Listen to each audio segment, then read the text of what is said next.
Assalomu alaykum bizning qadrli kuzatuvchilar. Hozir sizlarga bitta narsa ko'rsataman. Mana shu. Zamok yerdan 105 sm da turibdi.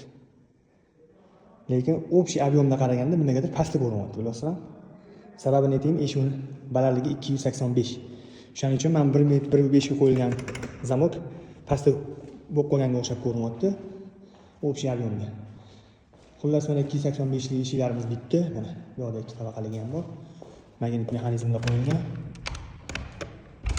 Ichkarida sanuzelda ham bitta eshik bor, shunaqa 285. Ichkarilarda sanuzellari ham bor bularni. Hozir ko'rsataman, oynaligi ham bor. Mana bu hozirgi tepadagi gulxo'yi oynaligi, bu kuxnyaning eshigi. Mana bu yoqda spalni bor, ichida sanuzel bor, bu yerda yana общий sanuzel bor. Bu narigi tarafda pasuv bor. Bu yerda ham bir dunyo eshik bor, короче. Soni ham esimdan chiqib ketdi. Общий turishiga baho berasizlar. Kimga xizmatlarimiz qiziq bo'lsa, kimga murojaat qilishni bilasizlar, salomat bo'linglar.